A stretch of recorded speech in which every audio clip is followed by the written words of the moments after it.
humana, de que dispunham nas emergências decisivas, toda essa invencível energia, que lhes assegurava a certeza de vencerem sempre, debelando perigos, quebrando resistências formidáveis, para a realização dessa epopeia grandiosa de fatos extraordinários, humilhando-se até o sacrifício, quando isso era necessário para exemplo da sua fé inquebrantável.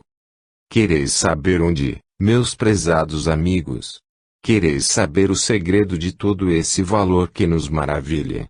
Esses varões, que tais feitos puderam realizar naqueles tempos longínquos, possuíam o verdadeiro espírito da vida cristã. Eis tudo. A sua grandeza espiritual não deriva simplesmente da posse de dons excepcionais, outorgados pela divina providência, como erradamente muitos lhe atribuem. Deus não é injusto, prodigalizando a uns maior soma de qualidades morais do que a outros. Ele a todos concede a vida, com as faculdades necessárias para crescerem e progredirem.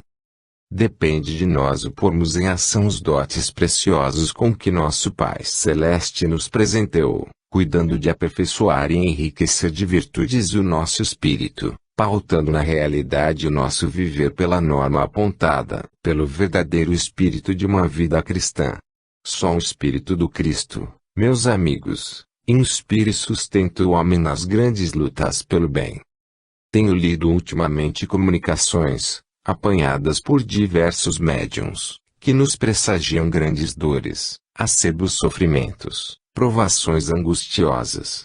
Acordam todas elas, em que este ano será farto em lágrimas e grandes pesares.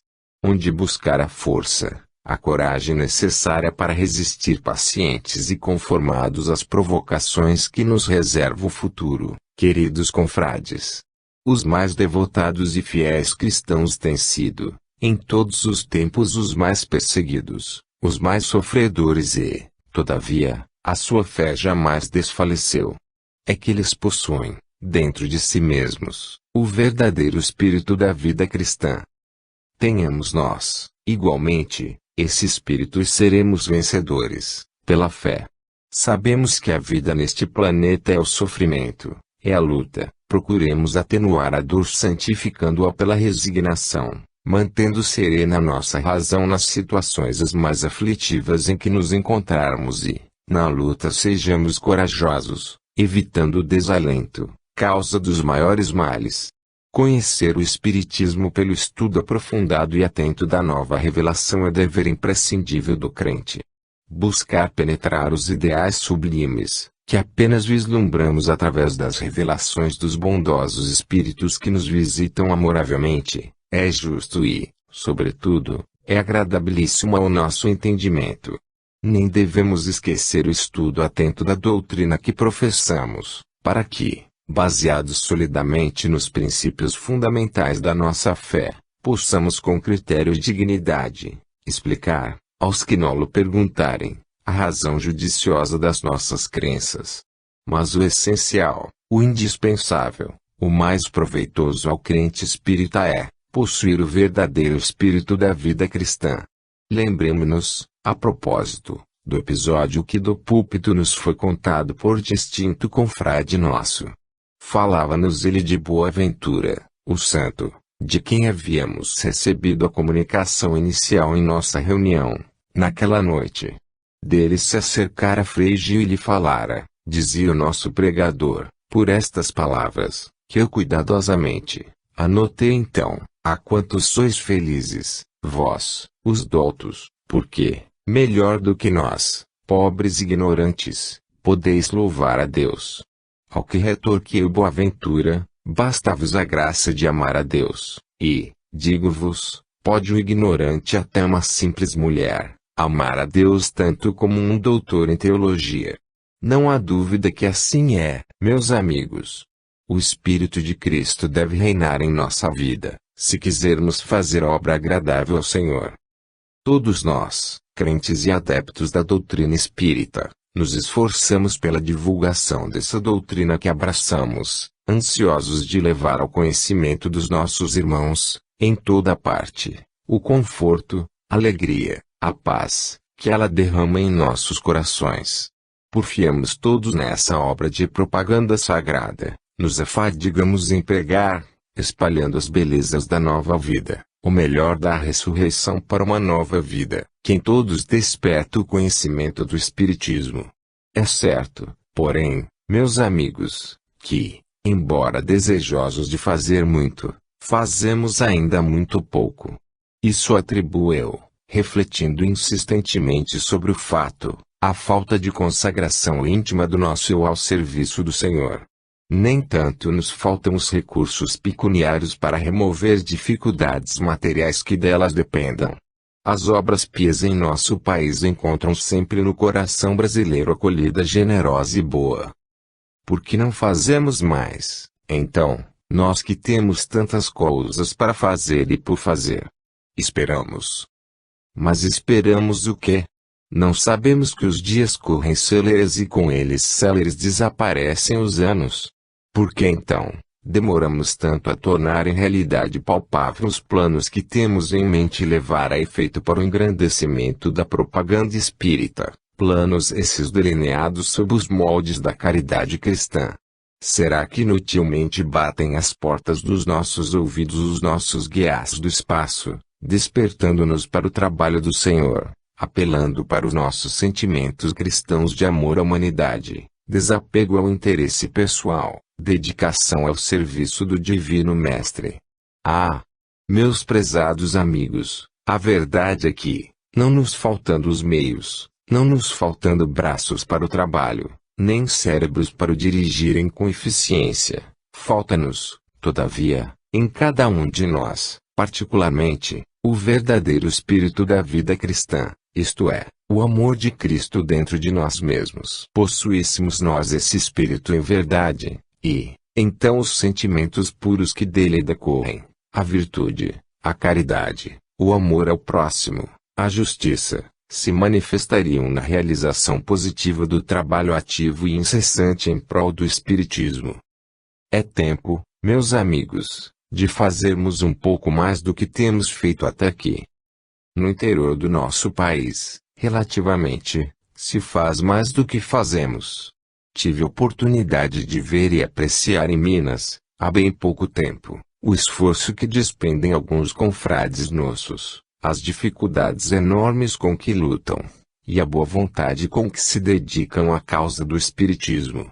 Esse punhado de crentes, empenhados na divulgação da santa doutrina, não descura suas obrigações para com o próximo. Eles organizaram um pequeno centro, a cujas reuniões comparecem regularmente, mantêm uma farmacinha para socorro dos necessitados e fazem diversos trabalhos outros de caridade, em proveito do próximo. São criaturas pobres, na sua maioria, incultos muitos deles, não contando, a maior parte, nem com o apoio das suas próprias famílias. E, todavia, devotados ao trabalho do Senhor, desejam e procuram realizar a maior soma de bens ao seu alcance. Mais de uma vez estive com eles, animando o seu zelo e, de mim para mim mesma, louvando a sua iniciativa. Como seria apreciável e proveitoso que, levássemos efeito um serviço constante de propaganda itinerante, com o intuito de ajudar esses centros humildes no interior do Brasil, levando-lhes as instruções de que necessitam e tanto desejam, para o bem encaminhamento dos seus trabalhos. De quando em quando a visita de um dos nossos companheiros aos nossos irmãos do interior, portador de leituras instrutivas, jornais, revistas, etc., que muitos deles não podem comprar, mas que nós lhe podemos, sem sacrifício algum, oferecer, seria de grande utilidade para esses centros afastados da nossa capital. Estabeleceríamos assim uma solidariedade mais perfeita, em tudo compatível com o amor fraternal que deve reinar entre os espíritas. Em Sete Lagoas, onde estive de dezembro último até fevereiro deste ano, tive oportunidade de conhecer um certo ramo de atividade comercial, para mim até então quase desconhecido. Refiro-me ao trabalho dos viajantes, empregados das grandes firmas de negócios vários os quais fazem as praças como eles dizem, não só do interior do nosso país como dos estados mais afastados do norte e sul. Que atividade, meus amigos! Que ânsia de fazer mais, e no menor espaço de tempo possível. Diariamente os trens conduzem às diversas estações, grande número deles, ativos, alegres, dedicados e tão identificados ao trabalho, que dá gostos ver. Parecem não sentir a dureza da vida a que se entregaram, tão habituados, tão afeitos estão a ela. E uns vendo assim tão diligentes e tão contentes no cumprimento do seu dever, lamentava que nenhum só de todos quantos vi, e não foram poucos, fosse o viajante do Espiritismo. E alimentei a ideia que hoje entrego no seio da Federação Espírita Brasileira, a quem respeito e amor com a sinceridade do meu coração, de criarmos o nosso viajante, o representante da Federação, que, viajando por conta dela, como os do comércio por conta das suas casas, faça as diferentes praças do nosso sertão, conduzindo o material ambulante, necessário à divulgação da doutrina espírita, como eles, os outros, conduzem as amostras das diversas mercadorias que as suas casas possuem. E que notável diferença, meus amigos!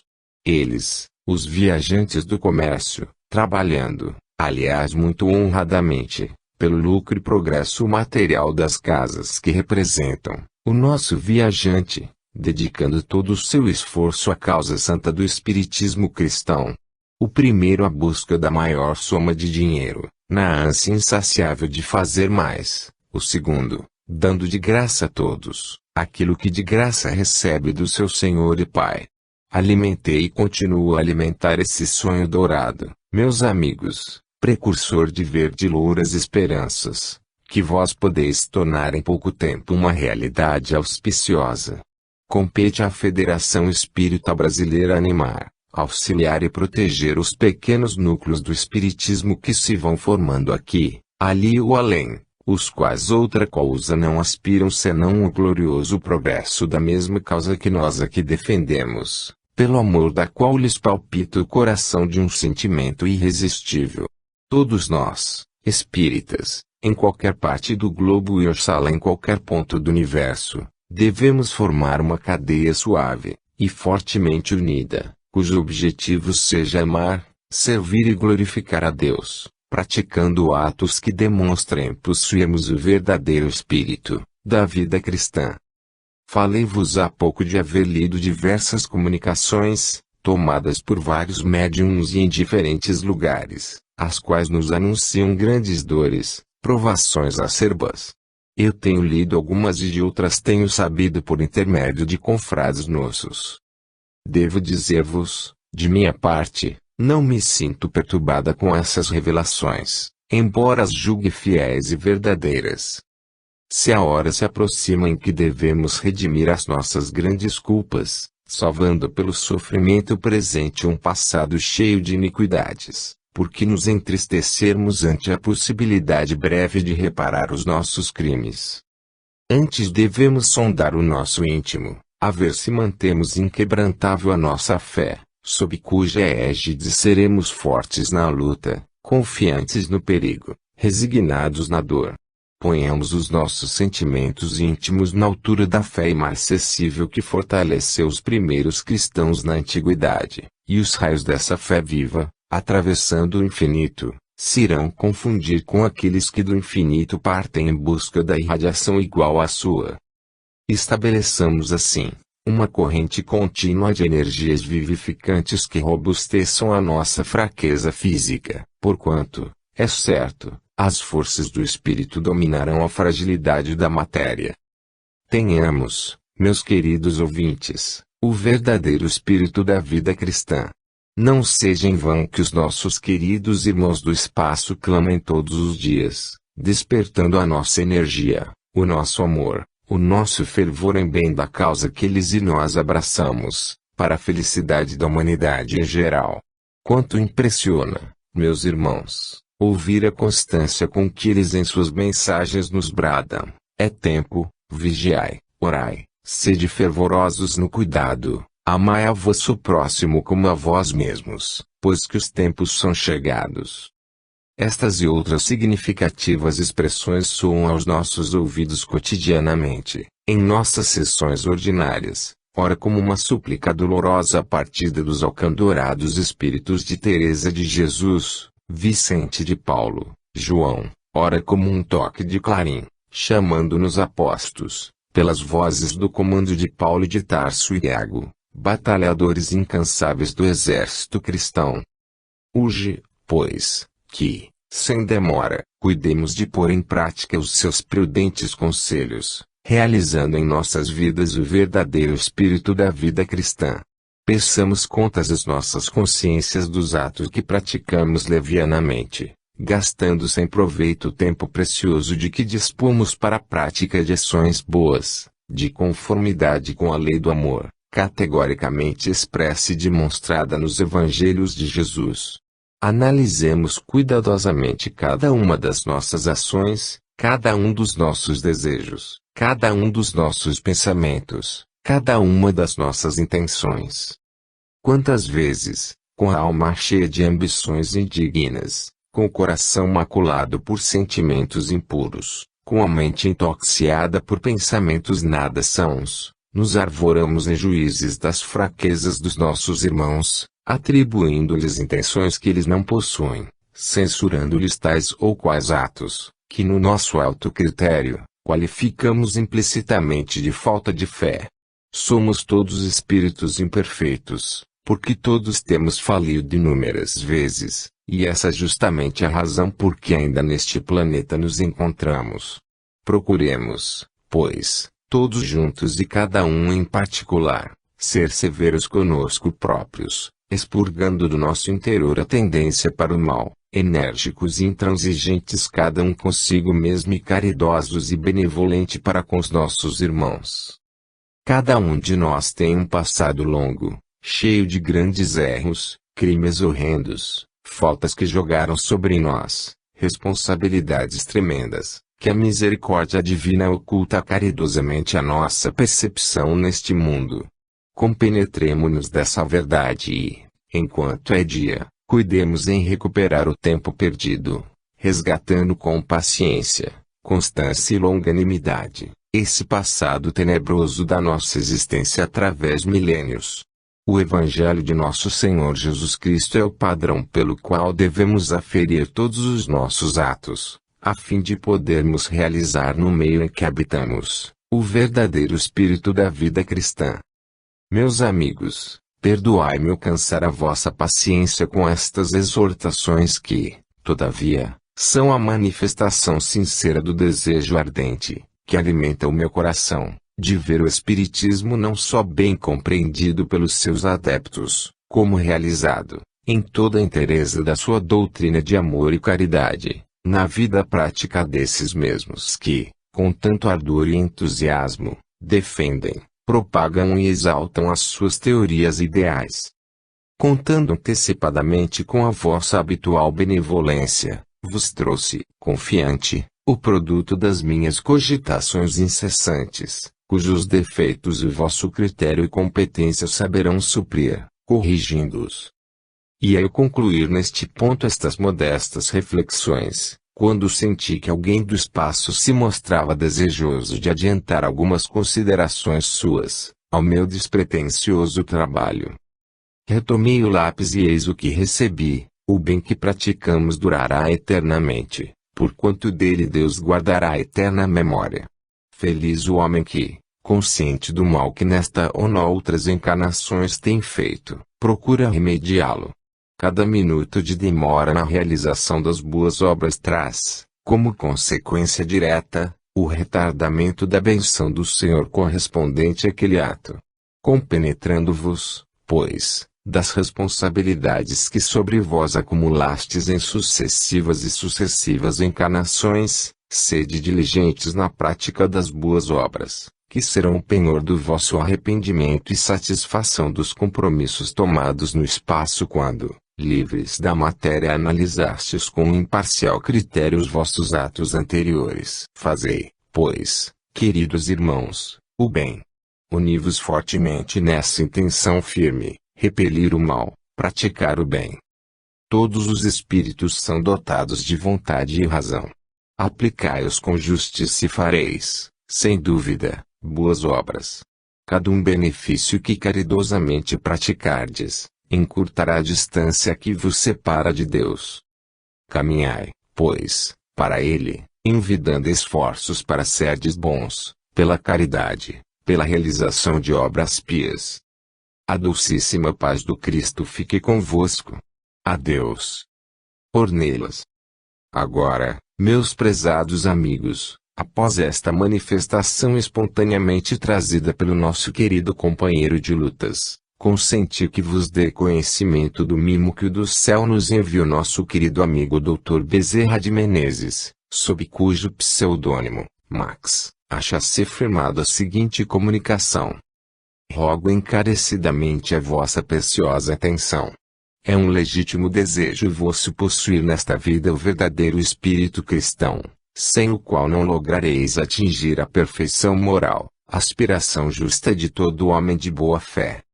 Um pouco de boa vontade, meus irmãos, e avançareis muito na luminosa estrada que tendes diante de vós. A ciência que mais rápido nos aproxima do Criador é aquela que nos ensina o cumprimento dos nossos deveres para com Deus, para com os nossos semelhantes e para conosco próprios. Ela é de todas a mais importante, porque vos dá a conhecer o vosso próprio interior, habituando-vos a dirigir os vossos sentimentos para o que é bom, reto e digno. Essa ciência é a moral. Pautai por ela os vossos atos e tereis conseguido realizar os preceitos de Cristo. Ela pertence ao domínio das ciências do espírito e é a expressão justa das leis naturais da justiça, princípio latente na consciência humana. Cultivando-a, amados meus, chegareis à certeza de que a verdadeira felicidade não vem do exterior e sim do íntimo da nossa alma, da paz interior que nos dá a consciência do dever cumprido. Lançai os vossos olhos ao redor do que vos cerca. Um pouco mais. Mais além. Fixai a vossa atenção além. Mais além, onde só o vosso pensamento alcança. Que vedes, meus caros irmãos? Fome, miséria, sangue, dor. É a manifestação do sofrimento atingindo a culminância. Qual é o sentimento que nos inspira tanta desolação, tanta amargura? Mulheres sem pão, velhos sem abrigo, crianças sem ar nem luz. Que fazeis, meus amigos? Não sentis que tendes o dever de aliviar o sofrimento dos pobres? Vossa alma não se confrange em adiar para amanhã aquilo que hoje é uma necessidade premente. Eia, avante, obreiros do Senhor. O sofrimento é o laço que liga os homens entre si. Ele desperta na criatura que de mais belo e precioso existe na terra e no infinito, a bondade, a caridade. Mãos à obra, obreiros do Senhor. O mais belo patrimônio que podeis edificar em benefício dos vossos espíritos é o bem que façais ao vosso semelhante. Eis a verdadeira síntese do verdadeiro espírito da vida cristã. Tenho concluído. Max. Concórdia. Em 27 de maio de 1923, na União Espírita Suburbana. Vastíssimo é o campo que ao nosso senso analítico oferece a doutrina do Espiritismo. O nosso acanhado entendimento se reconhece impotente para abranger essa amplitude limitada de conceitos magníficos, profundos, multiformes, que a nossa inteligência vislumbra apenas. Incomparáveis tesouros de mora, de sabedoria, de virtude, de consolação, de esperança e de amor, contém essa revelação abençoada, que Deus, por sua imensa bondade, permitiu fosse manifestada ao homem. Quanto mais nos consagramos ao estudo religioso científico das responsabilidades e privilégios da alma, mais sentimos a inteligência e a justiça da providência divina, que nos sustenta e defende, ao mesmo que nos conforta e enche de esperança. À medida que religiosamente penetramos no seio augusto dessa auspiciosa doutrina, se vão duplicando as potências de nossa alma, as faculdades latentes do nosso ser e um desejo sincero de ser realmente bom invade o nosso íntimo, fazendo-nos amar melhor, por melhor os entendermos, homens, animais, plantas, minerais, mares, terra, sol, estrelas, chuvas, ventos, montanhas, rios, a natureza, enfim. Como deve ser agradável ser bom. Como Deus é magnânimo em ter dotado o nosso espírito de capacidade suficiente para aprender o belo, o sublime da natureza, as doçuras do amor, as sutilezas da caridade, a grandeza imensa do infinito. Foi pensando nestes incomparáveis privilégios do espírito que elaborei o plano de entreter-me convosco hoje, em fraternal palestra, sobre o tema que vos foi anunciado, concórdia. Para o bom êxito dos nossos trabalhos espíritas, meus caros confrades, sob qualquer dos múltiplos aspectos que encaremos a prática da nossa doutrina, nenhum fator é tão indispensável quanto a união perfeita de vontades, a concórdia entre todos. É pela igualdade e fraternidade cristã que conseguiremos alcançar a realização dos nossos desejos, apressando a divulgação da religião que professamos. É demonstrando pelos nossos atos cotidianos, decorrentes do amor fraternal que nos une, que chegaremos a luzir diante dos homens, os quais, vendo as nossas obras, crerão na verdade do que pregamos. Mas, como poderão eles crer, se o que atestamos com o nosso proceder estiver em desacordo com os ensinamentos que lhes procuramos incutir pela palavra escrita ou falada? A nossa religião não tem enfeites. Ela é simples, pura e verdadeira, como é simples, verdadeiro e puro tudo quanto partiu dos lábios do Divino Mestre. Ela nos ensina como poderemos suportar resignados as grandes dores que, sem o apoio da fé, fariam vacilar a nossa razão. Ela nos aponta a conduta a seguir nas lutas indispensáveis, ao aperfeiçoamento do nosso caráter. Ela nos dá a mão forte nos imprevistos ataques das forças ocultas, que nos procuram desorientar, desviando-nos da rota que a nós mesmos temos traçado, em demanda dos altos destinos que nos esperam. Ela nos ministra a paz da consciência, pela certeza da vitória, no fim da batalha incessante, em que figuramos na terra, como defensores do Evangelho bendito de nosso Senhor Jesus Cristo, vituperado e deturpado pela impiedade e inconsciência dos homens. Devotados a essa religião excelsa que faz nascer o paraíso dentro de nós mesmos, pelas intuições seguras que nos inspira, pelo bálsamo consolador que derrama nas chagas da nossa alma, pela esperança bem fundada que nos promete melhores dias num futuro auspicioso, ao lado dos nossos queridos, que nos precederam na vida do além. Temos o dever de esmerarmos-nos na nossa conduta nesta vida, brilhando aos olhos do mundo, para que eles, vendo as nossas obras, creiam realmente que somos cristãos.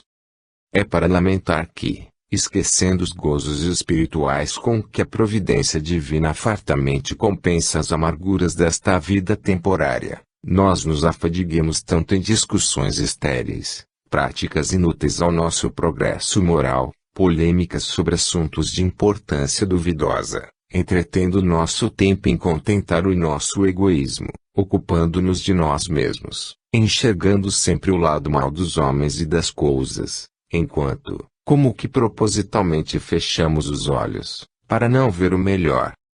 Como é triste que assim procedamos de contínuo, desobedecendo ao preceito do Divino Mestre, que nos manda amar, até o nosso inimigo. Como estamos longe dessa perfeição, nós que nem sabemos amar os nossos próprios irmãos em crença. O espírito de concórdia, meus amigos, deve viver conosco, para que possamos fazer um trabalho proveitoso à humanidade e agradável aos olhos do Senhor. Quanto mais os homens se afastarem do seu Deus, maior seja o nosso esforço em atraí-los ao bom caminho. Não nos esqueçamos de que a lei do amor e da caridade é a única que pode aproximar o homem de Deus. E como poderemos nós executar a obra do bem, em prol dos desviados, se não dando-lhes, a par com os meios de se ilustrarem no conhecimento real do Espiritismo, o exemplo vivificante de uma perfeita união de sentimentos, de reciprocidade de afetos e fraterna solidariedade. Unamos as nossas vontades, meus amigos, na intenção de praticarmos o bem, educando nosso caráter, cultivando diariamente a faculdade de dominarmos as nossas tendências culposas, constituindo, dentro de nós mesmos, um todo de princípios honestos e bons. Este esforço heróico de subjugar os maus instintos da nossa índole pecaminosa, muito contribuirá para a limpeza e ilustração da nossa alma. Unamos as nossas vontades, procurando conquistar, pelo nosso próprio esforço, a regeneração dos nossos espíritos. Se o espírito de concórdia reinasse em nossos centros e agremiações espíritas, quanto poderíamos nós realizar em pouco tempo? Se esse espírito fosse o laço que nos unisse real e fraternalmente uns aos outros, outros seriam os resultados que em breve tempo colheríamos do nosso labor em prol das doutrinas espiritualistas. Como se modificaria o nosso feitio moral, pela compreensão exata dos nossos deveres fraternos? Uns, pelo fulgor da inteligência, outros, pelo dom da mediunidade, sob qualquer das suas múltiplas formas, estes pelo poder da sua influência pessoal, aqueles, pelos dotes naturais de uma alma compassiva, todos solidários, concordes, olhos fitos no Mestre, Jesus, esquecidos de si mesmos, dedicados amorosamente à pregação viva da doutrina salvadora que o Cristo nos tem revelado. Meus amigos, o Espiritismo tem poder para regenerar o homem pelos conhecimentos de moral, pureza, sabedoria e piedade que lhe revela. Ainda é tempo, meus caros confrades, nada está perdido. Apelemos para as reservas de força, que ocultas se acham no íntimo do nosso ser, expurguemos, pela energia da nossa vontade, os sentimentos pecaminosos que perturbam a tranquilidade das nossas consciências e sejamos todos unidos, forte e docemente, a fim de que o mundo veja que realmente a paz e a concórdia reinam nas nossas associações. Deus nos tem dado todos os recursos, saibamos nos aproveitar deles. Travemos a luta, companheiros, luta sem tréguas. Mas essa luta não seja com os homens, nossos irmãos, seja convosco mesmos. Nós somos o nosso maior inimigo, sejamos o nosso maior amigo. A nossa religião merece esse esforço da nossa parte, resistir às tendências egoístas, e cultivar os nossos impulsos para o bem. O Criador confiou esta tarefa às suas criaturas. Tem sido motivo de sérias cogitações minhas a solução deste problema, indiscutivelmente importantíssimo para a boa marcha das nossas várias associações espíritas, a concórdia que deve reinar no seio de cada uma particularmente, e o apoio moral que se devem prestar reciprocamente umas às outras. Unidos, fortes, fraternos, muito conseguiremos do nosso trabalho, nós que recebemos de Deus uma alma inteligente, amante e livre. Por mais aprimorada que seja, entretanto, essa inteligência, ela pouco pode realizar só. Por essa razão Deus nos deu gosto, a inclinação que nos induz a procurarmos o convívio dos nossos semelhantes, com o auxílio dos quais maior trabalho podemos realizar, em bem do cristianismo na terra. Que há de mais belo do que essa solidariedade cristã, que nos faz esquecer a nossa insignificante pequenez em face do universo, e nos torna capazes de realizar as grandezas da caridade cristã no nosso pequeno mundo cheio de fé, de zelo e de verdadeiro amor fraternal. Há dificuldades a vencer? Dividindo-as entre todos nós, as removeremos mais suavemente. Tomemos o exemplo que nos dá a própria natureza, onde nada é feito solitariamente, mas pela combinação das inúmeras forças de que dispõe, para chegar aos resultados os mais belos. O futuro do Espiritismo é magnífico.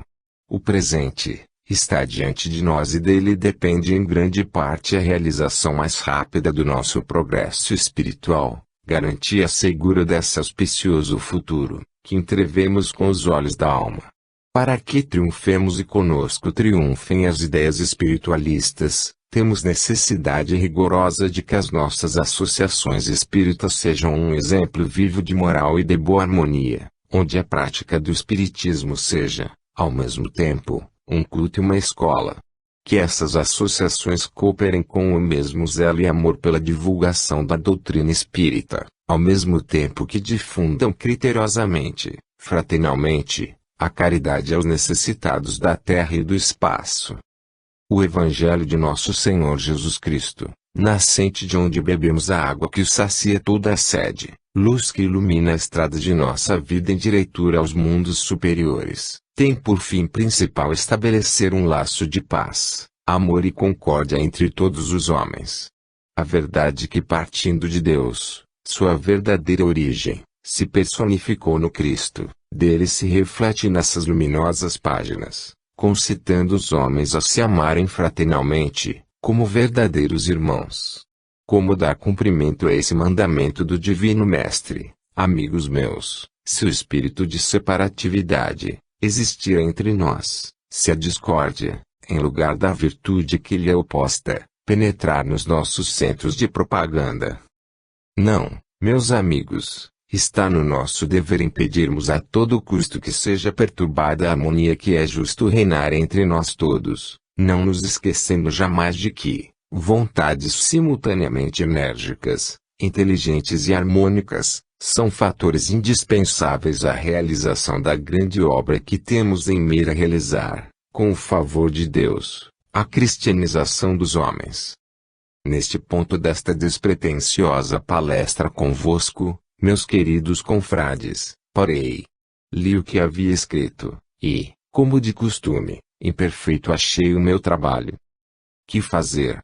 Se eu mais não vos posso dar, vós sereis assaz benevolentes para tolerar a minha insuficiente dissertação. Busquei atrair pela concentração do meu pensamento algum dos bondosos amigos do espaço, a fim de lhe pedir auxílio, em vosso e meu proveito. O mensageiro do bem não se fez esperar e eu apanhei a seguinte comunicação: Deus vos salve. É sempre no campo da moral evangélica que o deveis buscar resolver os mais sérios problemas da consciência, quer considerada individual, quer coletivamente. A visão retrospectiva do passado nos permite, a nós os desencarnados, rever as injustiças, as mentiras, as maldades, que deram causa a tantas perfídias e perdição. Não imagineis que caminhais para trás, que é nulo o vosso progresso. Julgais pelas aparências e estas nem sempre são verdadeiras. Vós, graças a Deus, progredis. Não vos digo isto por lisonja. O verdadeiro amigo não é aquele que incensa, mas aquele que admoesta, que adverte. Com este podeis contar nas tristes horas da adversidade. Se vos digo que progredis é porque o vosso desejo de melhorar é sensível ao nosso olhar e espírito. Não desanimeis porque o balanço da vossa vida deixa muito a desejar, no que diz respeito ao bom emprego do vosso tempo. Tende, ao menos uma vez em cada dia, um pensamento, se não uma ação cristã e melhorareis consideravelmente o vosso feito moral. Concórdia. Palavra santa que traduz o que de mais belo o Espírito possa conceber para a realização da caridade, num ambiente de constante solidariedade e fraternidade cristã. Talismã poderoso que tudo resolve. Expressão suave que tudo docifica. Resignação sensata que tudo perdoa. Sentimento altruísta que todo egoísmo afasta. Sequência de amor, que todas as paixões apazigua. Energia convincente que harmoniza, que persuade, que semeia e colhe ações piedosas e honestas. Fazei apologia desta virtude excelsa, irmãos bem-amados, cultivai-a em vossos centros de costumada assistência, cultivai-a também no seio das vossas famílias. Dentro dela cabe tudo quanto de grande, sublime e religioso se pode conceber, inclusive o verdadeiro amor cristão que nela se exterioriza.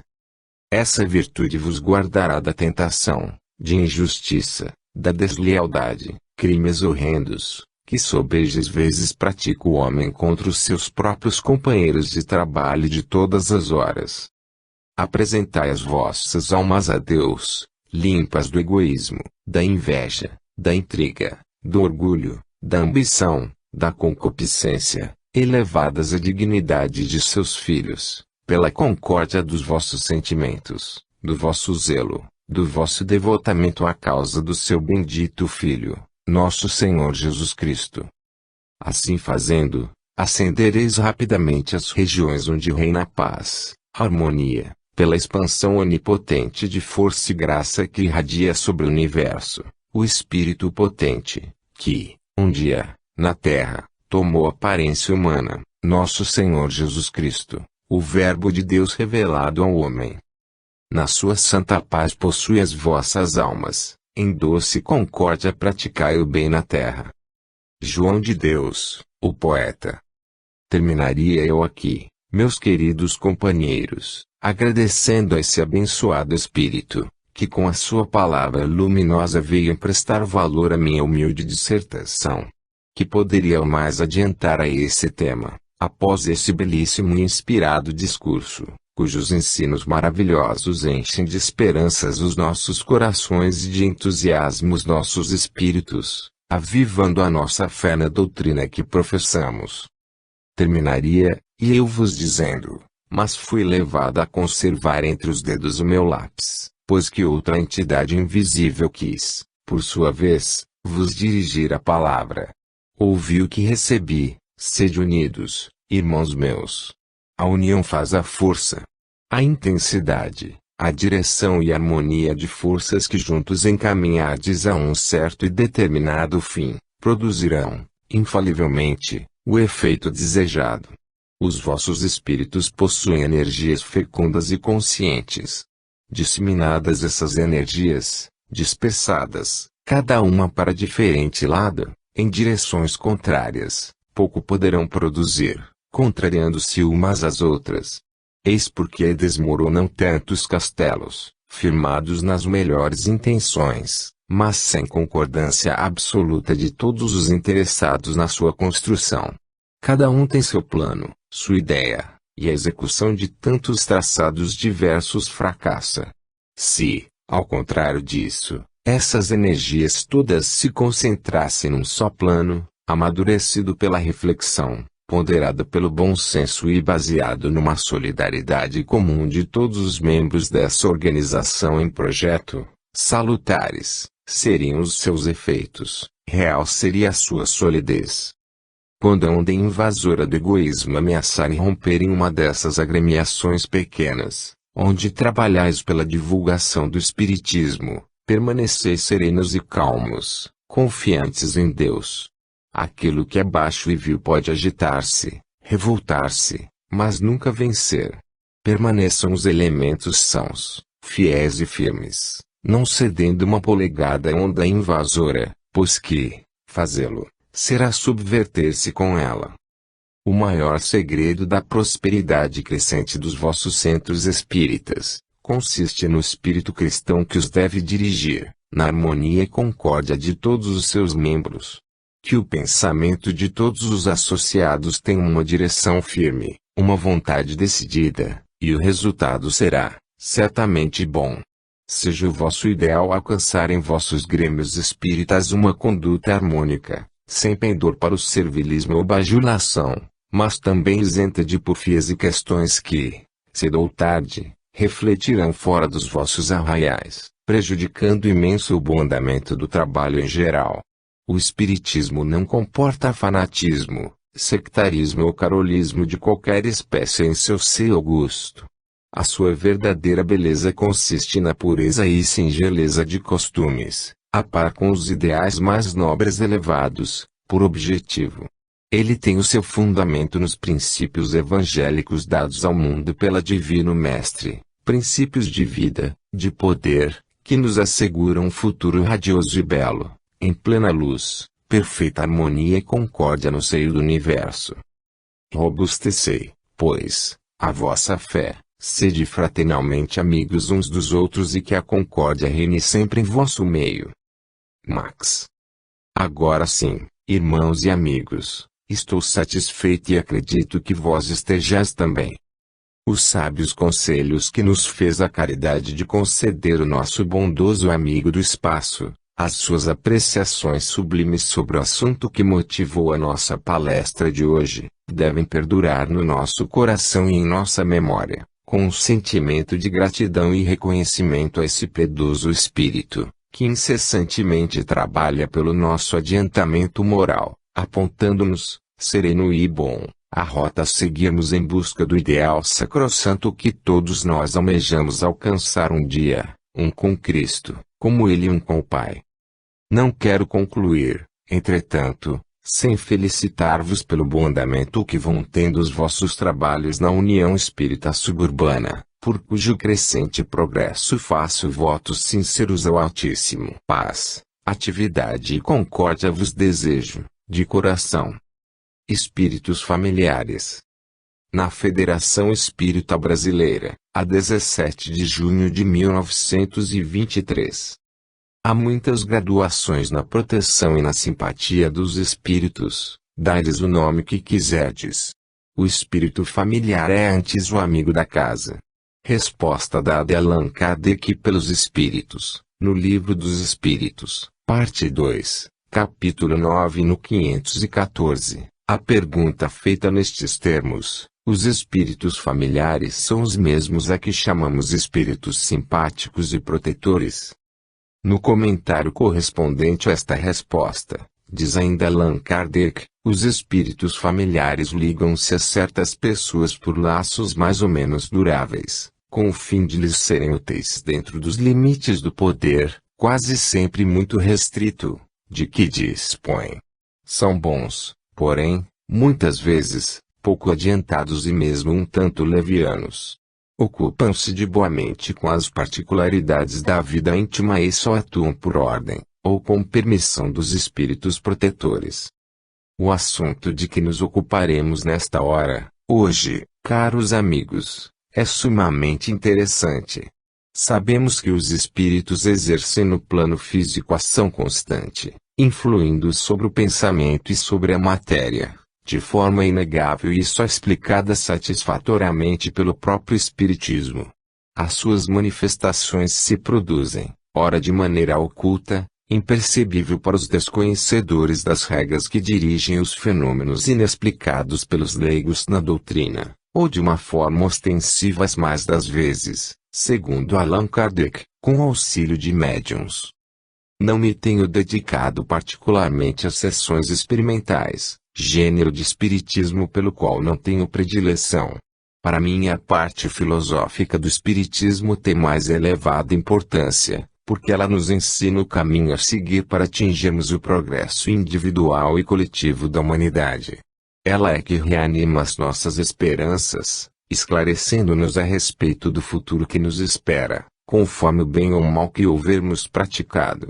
Esta minha apreciação, entretanto, não me impede de reconhecer a utilidade das sessões experimentais, que, bem dirigidas, contribuirão grandemente para o crescimento da propagação das verdades espíritas. Elas prestam um grande serviço à causa do espiritismo, porquanto atraem muitas vezes a verdade àqueles que, sem provas evidentes e positivas da presença dos desencarnados entre nós, não podem crer. O movimento de objetos é um fato bastante vezes provado entre nós. A levitação das mesas, etc., desde os tempos de Allan Kardec, ficou explicitamente aceito. O uso da cestinha ou prancheta, tudo isso está sobejamente discutido e verificado. As respostas inteligentes, que, pela sua natureza, na maioria dos casos estão muito acima do alcance intelectual dos médiuns, tudo isso já foi escrupulosamente examinado. Os espíritos não pararam aí nas suas manifestações ostensivas. Sabeis como hoje está desenvolvida a mediunidade em nosso mundo. A variedade de médiuns é enorme, falantes, sonâmbulos conscientes, receitistas, audientes, videntes, clarividentes, de transporte e muitos outros. De todos esses aparelhos se servem os espíritos para darem testemunho da sua sobrevivência à morte do corpo físico, que deixaram na sepultura.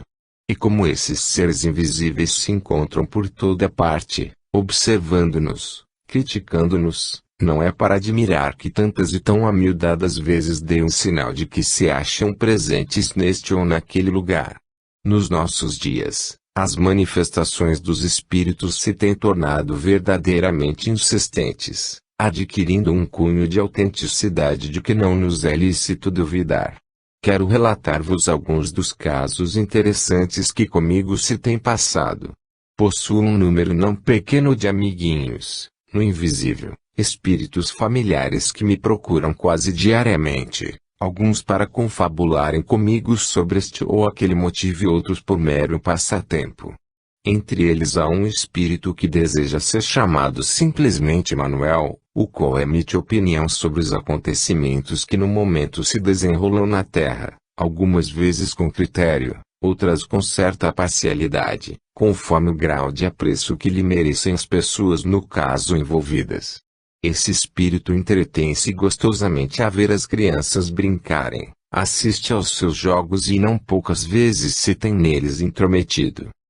Lembro-me que uma vez as crianças jogavam adivinhações, paciências interessantes com baralho, e ele me foi dizendo uma por uma todas as cartas do baralho, sem que eu as visse.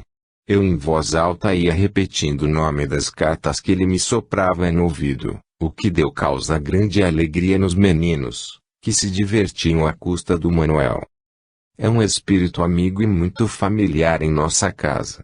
Tornou-se um habitué em nosso meio, tanto assim que as crianças, quando querem saber como vai acontecer tal ou qual coisa inocente em seus brinquedos, me pedem logo para perguntar a Manuel. É claro que procedo nesses casos com o critério devido, a fim de não os habituar a tratar levianamente com os desencanados. Dá-se com esse espírito uma coisa interessante.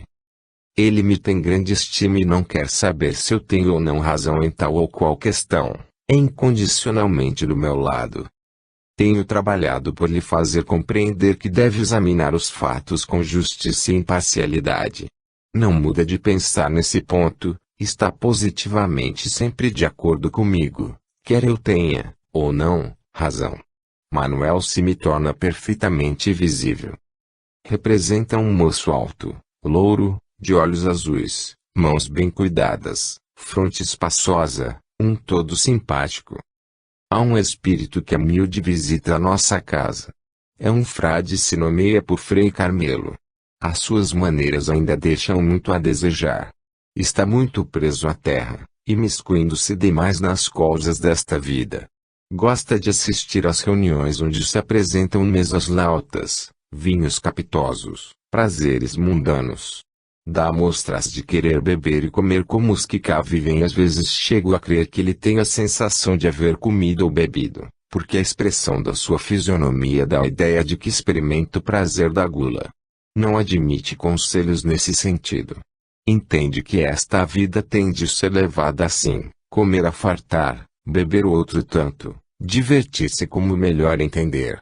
Procura incutir no ânimo daqueles a quem distingue com a sua amizade os mesmos gostos, a mesma disposição. Tenho trabalhado muito com ele, mostrando-lhe o mal que faz a si mesmo, pensando e procedendo desta forma. Reconheço que alguma coisa já vou conseguindo, mas muito lentamente. Não desanimo, porém, e espero em breve que este pobre amigo se converta ao bom caminho, pelo auxílio e exemplo dos bons espíritos. Tenho travado conhecimento estes últimos tempos com entidades do espaço, que se apresentam como índios. 4 deles conheço pelos nomes, Cacigoré, Inhanduti, Iapotiguaçu e Cabuçu. Cacigoré é o companheiro quase inseparável de um dos nossos confrades, que nos honra com a sua amizade. Acompanho quando em visita a nossa casa e por essa razão se tornou um dos meus amigos. Inhanduti é um amiguinho dedicado de um dos nossos particulares amigos, espírita também. Representa uns 15 a 16 anos, mais ou menos, é forte, cabelos escorridos e luzidios, face bronzeada. Em comunicação particular que deu ao seu amigo, revelou a razão da sua estima por ele. Penso não proceder mal dando ao vosso conhecimento o conteúdo dessa missiva. Reza assim: tu queres saber por que te ama Inhanduti? Pois sim. Inhanduti tem contigo uma dívida sagrada. Nos primeiros tempos, a mãe de Inhanduti vagava nas selvas, perseguida pelos brancos que, encantados da sua beleza selvagem, a queriam por amante. Inhanduti tinha então visto passar um lustro da sua existência. Noites tempestuosas a pobre Igara ocultou-se nas matas úmidas dos sertões de S. Salvador, hoje Bahia, para fugir à sanha dos seus perseguidores. Igara era honesta e boa e não tinha defensor, pois o valente Ngapotu tinha partido para o espaço. Mal tinha Inhanduti visto passar 3 sois. Um dia, morta de sede e fadiga, caiu extenuada à porta de uma vila, como hoje se chama, onde morava um fidalgo ricaço, que a mandou enxotar por seus lacaios. Sua ordem ia ser cumprida quando, repentinamente, vem chegando o filho primogênito do fidalgo, que, condoído da pobre Igara, a tomou sob sua guarda, interpondo seu corpo entre os lacaios, que iam obedecer à terrível ordem, e a minha santa mãe.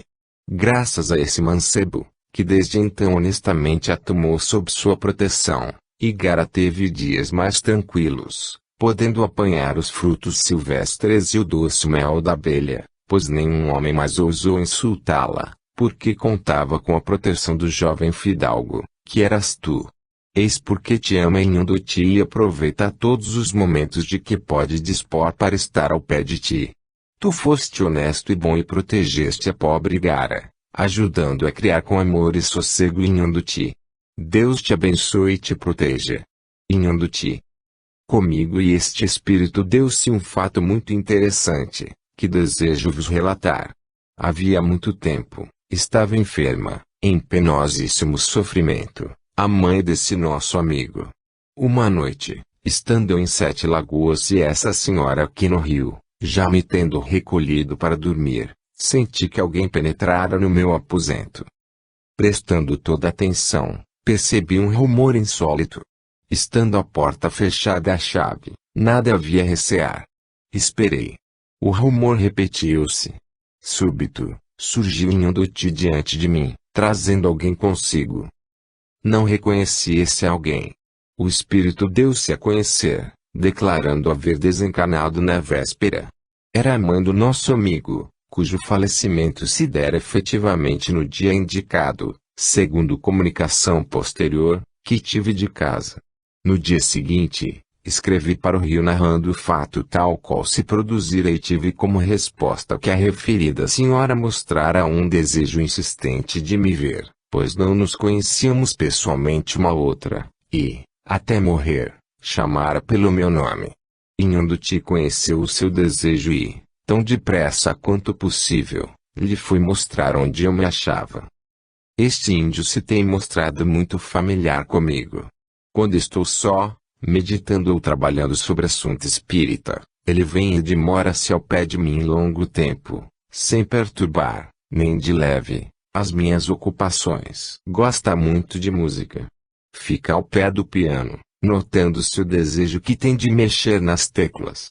Experimento fazê-lo bater no teclado, mas não o consegui ainda.